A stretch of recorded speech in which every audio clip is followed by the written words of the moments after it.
ከወለዳችሁ በኋላ የቦርጭ መደገፊያ ወይም ደግሞ የወገብና የሆድ መደገፊያ አዘውትራችሁ ብትጠቀሙ የተጠራቀመው ስብ ይቀልጣል የሚሉ መረጃዎችን ከተለያዩ ሰዎች ሰምታችሁ ሊሆን ይችላል። ግን ደግሞ መቼ መጀመር እንዳለባችሁ ግልጽ የሆነ መረጃ ላታገኙ ትችላላችሁ። የቦርጭ መደገፊያ ወይም ደግሞ የሆድና የጀርባ መደገፊያን እንደወለዳችሁ ወዲያውኑ መጠቀም ወይም ደግሞ አጥብቆ መጠቀም የማገገሚያ ጊዜያችሁ ላይ አሉታዊ ተጽዕኖ ሊያሳድር ይችላል። ሰላም ውድ ቤተሰቦች፣ ለዚህ ቻናል አዲስ ከሆናችሁ በዚህ ቻናል ስለ ሴቶች ጤናና ስለ ተዋልዶ ጤናን በተመለከተ መረጃዎችን የማቀርብበት ነው። ታዲያ እንደተለመደው ቪዲዮ ለብዙ ሰዎች ደርሶ ብዙ ሰዎች እንዲጠቀሙበት ቪዲዮውን ላይክ እና ሼር በማድረግ ጀምሩ። እንዲሁም ቻናሉን ሰብስክራይብ በማድረግ የደወል ምልክቷን በማብራት ቤተሰብ ሁኑ።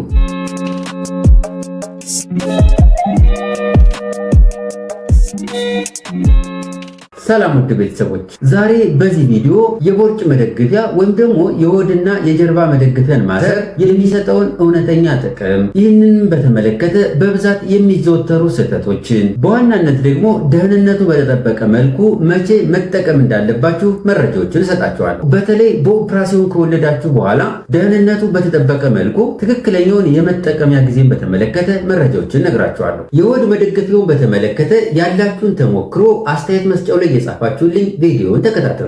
ስለ ቦርጭ ወይም ደግሞ ስለ ሆድና ጀርባ መደገፊያ ከማየታችን በፊት ስለ ድህረ ወሊድ ለውጦች የተወሰኑ ነጥቦችን እንይ። በእርግዝና ወቅት የሆድ ጡንቻዎች ከመጠን በላይ ይለጠጣሉ፣ ማህፀንም በዛው ልክ ያድጋል። ታዲያ ከወሊድ በኋላ ሰውነት ወደ ነበረበት በፍጥነት አይመለስም። በተለይ ደግሞ በኦፕራሲዮን ከወለዳችሁ። በኦፕራሲዮን ስትወልዱ ከኦፕራሲዮን በኋላ ኦፕራሲዮን ከተደረገበት ቦታ፣ ለኦፕራሲዮኑ ከተጠቀምናቸው ስቲቾች፣ ከጡንቻዎች ንክኪ እንዲሁም ደግሞ ከሴሎች ቁጣ ከነዚህ ነገሮች ለመዳን ሰውነታችሁ ጥረት ያደርጋል። ለዚህም ነው የተወሰነ ጊዜ የሚወስድበት። ድህረ ወሊድ ላይ በጀርባና በሆድ የሚታሰረው በተለምዶ የሆድ መደገፊያ ወይም ደግሞ ፖስትፓርተም ቤሊ ራፕ የምንለው በትክክለኛው ወቅትና በአግባቡ ከተጠቀማችሁበት ከፍተኛ የሆነ ድጋፍ ከመስጠቱም በተጨማሪ ምቾት የማጣት ስሜትን ለመቀነስና የተረጋጋ ስሜት እንዲኖራችሁ ያደርጋል። ይህንን ቦታ ግን በአግባቡ ማወቅ አለባችሁ። ክብደት ለመቀነስ አቋራጭ መንገድ አይደለም። ቦርጭ እንዳይኖራችሁ የሚያደርግ ዘላቂ የመፍትሄ አካልም አይደለም። የሆድና የጀርባ መደገፊያን በአግባቡ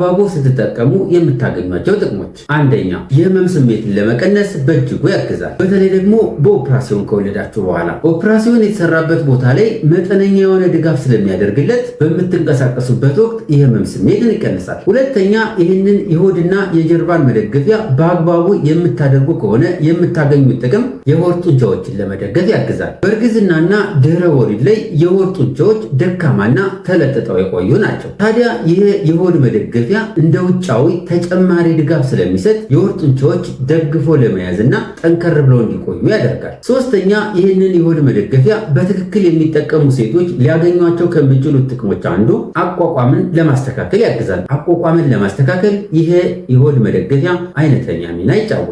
የሆድና የጀርባ መደገፊያን በአግባቡና በትክክለኛው የምትጠቀሙ ከሆነ ከፍተኛ የሆነ ድጋፍ ስለሚሰጥ ስትቆሙም ሆነ ስትቀመጡ በትክክል እንድታከናውኑ ያግዛቸዋል። በዚህም የተነሳ የወገብ ህመምን ለመቀነስም ቁልፍ ሚና ይጫወታል። በተለይ ደግሞ ጡት ስታጠቡ የሚያጋጥመውን የወገብ ህመም። አራተኛ ይህንን የሆድ መደገፊያ በአግባቡና በጥንቃቄ የምትጠቀሙ ከሆነ ልታገኟቸው ከምትችሏቸው ጥቅሞች አንዱ በቀላሉ ለመንቀሳቀስ ያግዛቸዋል። ከወለዳችሁ በኋላ የሆድ መደገፊያን በአግባቡና በወቅቱ ከተጠቀማችሁ ስትንቀሳቀሱ፣ ስትቀመጡ እንዲሁም ስትስቁ ጭምር የህመም ስሜትን በመቀነስ ቀላል እንዲሆን ያደርግላቸዋል። በአምስተኛ ደረጃ ይህንን የሆድ መደገፊያ በአግባቡ ከተጠቀማችሁ ከምታገኟቸው ጥቅሞች አንዱ እብጠትን ለመቀነስ ያግዛል። አልፎ አልፎ ከወለዳችሁ በኋላ የሰውነት ማበጥ ሊያጋጥም ይችላል። ይህንን መደገፊያ በአግባቡ የሚጠቀሙ ሴቶች ፈሳሽ እንዳይጠራቀም በማድረግ እብጠትን ለመቀነስ ያግዛል። በስድስተኛ ደረጃ የአእምሮ ደህንነት እንዲሰማቸው ያደርጋል።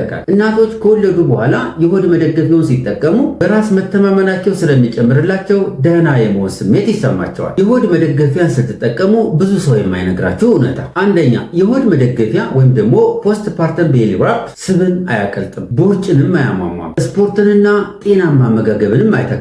የሆድ መደገፊያን ከመጠን በላይ ከተጠቀማችሁትም እነዚህ ችግሮች ያጋጥማሉ።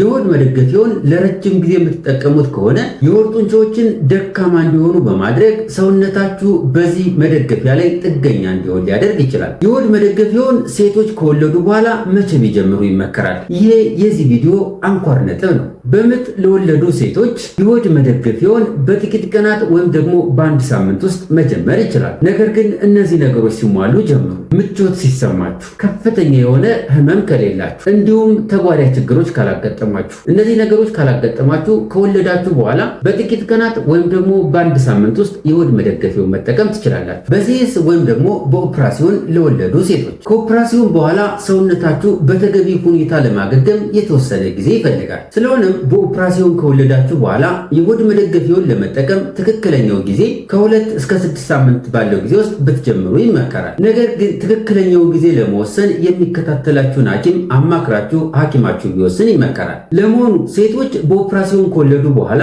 ወዲያውኑ የሆድ መደገፊያውን ቢያስሩት ምን የሚፈጠር ይመስላችኋል? ኦፕራሲዮን የተሰራበት ቦታ ላይ ተጨማሪ ጫና ይፈጥራል። በዚህም የተነሳ ቁስሉ ቶሎ እንዳይድን ያደርጋል። በተጨማሪም ስፌቱ እንዲለቅ ወይም ደግሞ እንዲፈታ ያደርጋል። ህመም እንዲጨምርና የሴሎች ቁጣ እንዲጨምርም ያደርጋል። ሌሎች ተጓዳኝ ችግሮችም እንዲያጋጥሙ እንደ ምክንያት ሊሆን ይችላል። ስለዚህ በኦፕራሲዮን የወለዱ እናቶች ቁስሉ እስከሚድን ድረስ የተወሰነ ጊዜ ጠብቀው ቢጠቀሙ እጅግ በጣም ይመከራል። በነገራችን ላይ አንዳንድ ጊዜ ኦፕራሲዮን ከሰራን በኋላ በተለይ ቦርጭ ያላቸው እናቶች ወይም ደግሞ እህቶች ሲያጋጥሙን የተወሰነ ቦርጫችሁን ከፍ አድርጋችሁ ያዙት ብለን ልናስተምር እንችላለን። ይሄ ግን ከዚህ ጋር በፍጹም አይገናኝም። ምክንያቱም ቦርጫችሁን የተወሰነ ትንሽ ከፍ አድርጋችሁ ያዝ አድርጉት የምንለው ቁስሉ በቂ የሆነ አየር እንዲያገኝና ቶሎ እንዲድን ምቹ ሁኔታ እንዲፈጠር በማሰብ ነው። በተወሰነ መልኩ መጠነኛ የሆነ ሆድ ላይ ድጋፍ አድርጎ ቦርጭን ትንሽ ከፍ ማድረግ የሚመከር ቢሆንም ሙሉ ለሙሉ ሆድን በዚህ በሆድ ማሰሪያው ማሰር ግን የበለጠ ቁስሉ እንዳይድንና ቁስሉ እንዲፈታ ወይም ደግሞ እንዲተረተርና ሌሎች ችግሮች እንዲያጋጥሙ ስለሚያደርግ ከ2 ሳምንት ቀድማችሁ የሆድ መደገፊያውን ባትጠቀሙ ይመከራል። የሆድ መደገፊያውን በተመለከተ መወገድ ያለባቸው ስህተቶች። እነዚህን ችግሮች በማስወገድ በኦፕራሲዮን ከወለዳችሁ በኋላ የማገገሚያ ጊዜያችሁን ማፋጠን ትችላላችሁ። አንደኛ፣ የሆድ መደገፊያውን ስትጠቀሙ በጣም አጥብቃችሁ አትሰሩ። በጣም አጥብቃችሁ የምታስሩት ከሆነ በምቾት መተንፈስ ትቸገራላችሁ። ሁለተኛ፣ ቀኑን ሙሉ የሆድ መደገፊያውን አስራችሁ አትዋሉ። ምክንያቱም ጡንቻችሁ በራሱ አንዳንድ ጊዜ መስራት አለበት። ቀኑን ሙሉ አስራችሁ የምትውሉ ከሆነ ጡንቻችሁ በራሱ የሚሰራበት ጊዜ ስለማይኖረው በሆድ መደገፊያው ላይ ጥገኛ ሆናችሁ ትቀራላችሁ። ሶስተኛ፣ በኦፕራሲዮን ከወለዳችሁ በኋላ ቶሎ የሆድ መደገፊያውን አትሰሩት። አራተኛ፣ ሰውነታችሁ የሚሰጣችሁን ምልክት በፍጹም ችላ አትበሉ። ለምሳሌ ካሰራችሁት በኋላ ከፍተኛ የሆነ ህመም ስሜት፣ ምቾት ማጣትና ለመተንፈስ መቸገር ካጋጠማችሁ ተገቢውን የማስተካከያ እርምት ውሰዱ። የሆድ መደገፊያውን ስትጠቀሙ እነዚህን ቁልፍ ነጥቦችን በሚገባ ጥዩ። በየቀኑ ከ2 እስከ 4 ሰዓት ብቻ የሆድ መደገፊያውን ተጠቀሙ። ስታስሩት ድጋፍ ለማግኘት እንጂ በጣም አጥብቃችሁ አትሰሩት። በምትተኙበት ወቅትም ከማሰር ተቆጠቡ። ከነዚህ ነገሮች ጋርም አብራችሁ ብታስኬዱት ይመከራል። ቀለል ያለ አካላዊ እንቅስቃሴ አድርጉ። የዳሌ ስፖርቶችን ስሩ። በተለይም ደግሞ ኬግልስ ኤክሰርሳይስን አዘውትሩ። እንዲሁም ሌሎች ጡንቻዎችን ሊያጠነክሩ የሚችሉ እንቅስቃሴዎችን አድርጉ። የሆድ መደገፊያን በአግባቡና በወቅቱ ከተጠቀማችሁበት የማገገሚያ ጊዜያችሁ የተሳለጠ እንዲሆን ያደርጋል። ስለዚህ ጉዳይ ያላችሁን ተሞክሮ አስተያየት መስጫው ላይ አስቀምጡልኝ። ይህ ቪዲዮ ጠቃሚ ነው ብላችሁ ካሰባችሁ ቪዲዮ ለሌሎችም ሰዎች ደርሶ ብዙ ሰዎች እንዲጠቀሙበት ቪዲዮ ላይክ እና ሼር አድርጉት። እንዲሁም ቻናሉን ሰብስክራይብ በማድረግና የደወል ምልክቷን በማብራት ቤተሰብ ሁኑ። በዚህ ቪዲዮ ያልተመለሰላችሁ ጥያቄ ካለ አስተያየት መስጫው ላይ አስቀምጡልኝ። ለዛሬ ያዘጋጀሁት ይህንን ይመስላል። በቀጣይ በሌላ ፕሮግራም እስከምንገናኝ ቸር ሰንብቱ።